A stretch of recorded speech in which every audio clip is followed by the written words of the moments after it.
Assalamualaikum warahmatullahi wabarakatuh. Perkenalkan, nama saya Wismayati. Nah, kali ini saya ingin menjelaskan terkait Yunani. Sekitar 1100 BC, bangsa Doria, salah satu suku Yunani, memasuki daratan Yunani dari utara. Bangsa Ionia, suku Yunani yang lain, yang bermigrasi ke barat, menetap di pulau-pulau Yunani dan di sepanjang pantai Asia Minor. Ketika bangsa Yunani ini mengembangkan budayanya, mereka mengasimilasi pengaruh dari lingkungannya. Bangsa Doria menyerap ide-ide dari bangsa Mykenai, dan bangsa Ionian menyerap dari gagasan-gagasan bangsa Mesopotamia. Sementara mensintesiskan nilai-nilai budaya, mereka mengembangkan konsep baru mereka sendiri yang penting, seperti konsep demokrasi yang berkembang di Athena kuno, sekarang ini di dunia barat. Secara budaya, bangsa barat lebih banyak berutang kepada bangsa Yunani daripada bangsa-bangsa kuno lainnya. Orang Yunani mengembangkan gaya arsitektur berdasarkan sistem order. Gagasan-gagasan arsitektur Yunani terus digunakan sampai saat ini, terutama pada bank dan gedung-gedung pemerintah yang dirancang dengan tiang dan portiko klasik. Konsep keindahan Yunani dalam seni patung dan lukisan juga diwarisi oleh dunia barat saat ini. Berlanjut ke konsep estetika Yunani. Konsep humanisme, yaitu suatu keyakinan pada kemampuan manusia untuk berpikir dan penghargaan yang mendalam terhadap keindahan tubuh manusia. Hal ini merupakan penemuan bangsa Yunani, di mana bangsa Yunani menciptakan penggambaran dewa-dewa dalam bentuk manusia. Mereka memahaminya sebagai manusia dalam bentuk yang sempurna. Di antara manusia, mereka mengagumi para atlet dalam hal keindahan fisiknya, dan konsep pikiran yang sempurna digabungkan dengan tubuh yang sempurna. Gagasan membentuk bentuk manusia yang sempurna dengan menggabungkan ciri-ciri yang paling sempurna dan dari beberapa bagian menjadi suatu kombinasi keseluruhan yang ideal berasal dari bangsa Yunani ini. Mereka menerapkan gagasan ini pada penggambaran laki-laki dan perempuan, termasuk patung, relief, dan lukisan atlet serta dewa. Berlanjut pada periode gaya seni rupa Yunani, di mana seni rupa Yunani dibagi menjadi beberapa periode, yaitu tahap formatif yang disebut gaya geometrik dan berlangsung sekitar 900 sampai 700 sebelum Masehi. Pada tahap ini, rancangan seni rupa didominasi oleh pola geometris abstrak. Berikutnya datanglah periode arkaik 700 sampai 500 sebelum Masehi. Setelah tahap ini, berlangsung tahap transisi yang disebut periode klasik awal, sekitar 480 sampai 450 sebelum Masehi, yang kemudian disusul periode klasik 450 sampai 400 sebelum Masehi. Periode yang berikutnya sekitar 400 sampai 325 sebelum Masehi. Kadang-kadang disebut sebagai periode klasik akhir. Periode ini mendahului periode Helenistik yang berlangsung dari akhir abad keempat sampai abad kedua sebelum Masehi. Tahap terakhir ini memperluas gaya Yunani ke daerah sekitar di luar Yunani. Lanjut ke periode arkaik. Selama periode arkaik, perkembangan besar terjadi yang tampaknya membentuk masa depan arsitektur dan seni patung. Dalam lukisan Gucci, pada periode arkaik awal, motif Mesopotamia seperti hewan hibrida dimasukkan ke dalam rancangan seni rupa Yunani yang masih mempertahankan pola geometris. Pada waktunya, gambar figur-figur diperbesar hingga menjadi dominan dan muncul tradisi narasi dalam seni lukis tembikar. Terdapat teknik melukis Gucci black figure dan disebut demikian karena bentuk atau figur-figur hitam dilukis pada tanah liat alami yang lebih terang. Tanah liat ini kemudian berubah menjadi merah oranye setelah pembakaran. Penampilan yang lebih alami dan realistis dihasilkan setelah perkembangan gaya red figure pada abad ke-6 sebelum Masehi, di mana latar belakang dicat hitam dan figur-figur tetap berwarna merah oranye tanah liat. Contohnya adalah Panathinaik Amphora, black figure 530 sebelum Masehi, dan Red Figur Ampora 530 sebelum Masehi. Dalam bidang arsitektur, bentuk dasar kuil Yunani persegi panjang dengan atap miring dan tiang yang berkeliling di keempat sisi dasarnya. Orang-orang Yunani membangun kuil dengan bahan batu dengan mengandalkan konstruksi post and lintel. Tetapi selama periode arkaik, pengembangannya menggunakan sistem gaya arsitektur dalam bentuk order. Di antaranya adalah order Dorik, Ionik, dan Korintian. Order Dorik lebih dominan dalam rancangan kuil-kuil besar. Suatu tradisi muncul dalam dekorasi pahatan untuk kuil-kuil Yunani. Dekorasi pahatan ini menentukan ruang-ruang arsitektur tertentu seperti pedimen, yaitu bentuk segitiga yang dibatasi oleh kornis horizontal dan miring untuk diisi ukiran batu. Pada awalnya, patung pedimental ditempatkan secara sembara, seringkali dengan figur yang tidak tepat ukurannya karena permasalahan penempatan patung dalam format segitiga. Kemudian, dalam periode arkaik, figur-figur diposisikan dalam pose yang memungkinkannya cocok dengan ruang dan tetap tampak alami serta selaras dengan figur-figur di sekitarnya. Kouros dan Kore, figur laki-laki dan perempuan berukuran nyata yang berdiri bebas. Ini dikembangkan selama periode arkaik. Pengaruh Mesir jelas dalam postur frontal yang kaku. Penggambaran figur laki-laki atau kouros khususnya tampak dengan ciri Mesir, dengan kaki kirinya ke depan dan kedua tangannya menggenggam erat-erat di sisi tubuhnya. Namun tidak seperti patung-patung Mesir, figur kouros merupakan patung telanjang yang menampilkan tubuhnya tanpa rasa malu. Meskipun menggambarkan figur telanjang yang diidealkan, kouros awal menampilkan ciri-ciri geometrik yang kuat dan bukan ciri-ciri alami. Selanjutnya Kore, sebaliknya selalu merupakan figur wanita berpakaian. Contoh-contoh awal patung ini juga diabstraksikan secara agak geometris. Ketika periode arkaik maju, figur-figur berdiri bebas digambarkan dengan perhatian yang lebih besar terhadap naturalisme. Patung-patung ini diberi ekspresi kebahagiaan untuk membuatnya tampak hidup yang dikenal sebagai senyum arkais. Selanjutnya adalah periode klasik, di mana Athena mendominasi kebudayaan Yunani dalam periode klasik. Pada masa pemimpin Perikles, Athena berkembang dalam filsafat, sastra, arsitektur, dan seni rupa. Karena Yunani merayakan kemenangan atas ancaman penaklukan bangsa Persia.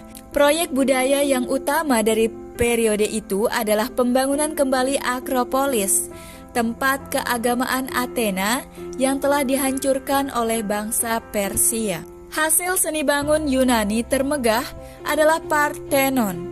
Kuil ini dirancang oleh arsitek Iktinus dan Kariklates dan telah lama dianggap sebagai salah satu bangunan paling indah susunannya. Bangunan kuil Dorik ini yang sangat halus dan berproporsi anggun dibangun untuk patung Dewi Athena setinggi 40 kaki. Parthenon dihiasi dengan patung arsitektural pada eksteriornya. Kuil ini hanya untuk dimasuki oleh pendeta. Umat lainnya dimaksudkan untuk mengelilinginya di luar bangunan.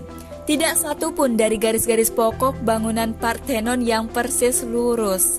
Terdapat banyak ciri lain yang biasanya dijelaskan sebagai perbaikan optik, seperti tiang yang menjulang ke atas dengan sedikit miring ke belakang, bentuk sedikit cembung pada stylobed dan entablatur dan entasis, yaitu bagian yang sedikit menonjol. Di tengah-tengah batang tiang yang dimaksudkan untuk membuatnya terlihat lebih tegak, diyakini bahwa semua ciri ini dimaksudkan untuk memperbaiki distorsi optik. Figur-figur tiga dewi pada awalnya ditaruh di dalam pedimen timur Parthenon. Susunannya yang meninggi dari kiri ke kanan cocok untuk sudut kanan bentuk segitiga pedimen itu. Dengan pose anggun dan draperi yang berlekuk-lekuk, yaitu lipatan-lipatan melekat pada bentuk tubuh yang seolah-olah basah. Patung-patung ini merupakan contoh yang bagus dari gaya klasik dalam seni patung. Pematung Pidias mengawasi pembuatan patung-patung untuk menghiasi Parthenon. Meskipun ia tidak membuat sendiri patung tiga dewi, gaya tenang patung ini sering disebut gaya Pidian. Patung freestanding. Selama periode klasik muncul patung berdiri sendiri yang sangat naturalistik, seringkali dengan gerakan yang tersirat dalam figur. Efek ini ditambah dengan ditinggalkannya pengaruh frontalitas patung Mesir pada patung Kouros dan Kore awal. Distribusi berat tubuh merupakan pertimbangan dalam seni patung. Seniman secara tajam mengamati anatomi manusia dan menerjemahkan pengamatannya secara realistis ke dalam batu. Dikembangkan secara kontraposto, di mana pose kepala, badan, kaki, dan lengan dilawankan, yang menunjukkan bahwa figur berdiri tegak dengan satu kaki, sementara kaki yang lain dibuat santai. Hal ini menyebabkan pinggul yang menahan beban lebih tinggi, sementara terjadi perubahan yang berlawanan di bagian bahu dan di sumbu-sumbu lain di sepanjang batang tubuh yang tegak itu. Secara visual, hal ini membuat tenang penampilan patung dan menjadikan sifat naturalisme yang lebih kuat, seperti terlihat pada Doryphorus atau Spearbearer, karya Polykleitos. Dalam kasus-kasus yang ekstrim, prinsip kontraposto diterapkan pada figur-figur yang meliuk-liuk dalam ruang, seperti pada karya Myron, Discus Thrower. Pada periode klasik, ditentukan aturan tetap proporsi untuk menggambarkan figur manusia. Penggambaran ini tidak hanya didasarkan pada peniruan model dari alam, tetapi pada penciptaan perbandingan yang sempurna antara bagian-bagian tubuh untuk menghasilkan bentuk yang ideal. Selama periode klasik, lukisan Gucci bukan merupakan satu-satunya ekspresi seni lukis. Lukisan mural juga dikembangkan, meskipun tidak ada yang bertahan. Beberapa tiruan mural Yunani yang dibuat oleh orang Romawi mungkin mengungkapkan sebagian besar dari ilusionalisme. Berbeda dengan lukisan mural, lukisan Gucci meskipun dianggap bentuk seni rupa yang penting, di mana seniman menandatangani karya-karyanya, terikat pada konvensi yang ditetapkan sebelumnya dalam karya Red Figure. Dalam periode ini, lukisan Gucci memasukkan perkembangan prinsip-prinsip gaya seni patung dalam bidang dua dimensional, seperti gerakan yang tersirat dalam kontraposto klasik. Juga karena gaya Red Figure memberikan kesempatan untuk melukis anatomi secara bebas dan detail-detail lainnya secara langsung pada bentuk Red Figure. Penggambaran dengan gaya yang lebih anggun dan bebas berkembang. Naturalisme berkembang jauh dalam lukisan Gucci dalam periode ini. Suatu tahap transisi yang dikenal sebagai gaya klasik akhir terjadi pada abad keempat sebelum Masehi. Sebelum perkembangan periode Helenistik, gagasan visual dari periode klasik digantikan dengan periode yang lebih sensual serta ekspresif secara emosional. Oleh Praxiteles adalah contoh yang bagus dari gaya klasik akhir. Proporsi patung ini berbeda jauh dengan patung-patung periode klasik, dengan figur yang lebih ramping dan kepala lebih kecil dibandingkan dengan tubuh. Bentuk otot yang didasarkan pada model atlet pada periode klasik digantikan dengan pengamatan yang lebih lembut dan lebih sensual terhadap daging. Mungkin lebih didasarkan pada pengamatan secara alami daripada keterikatan terhadap kanan. Penggunaan kontraposto berlanjut dengan tubuh figur yang diberi goyangan elegan dalam bentuk kurva S.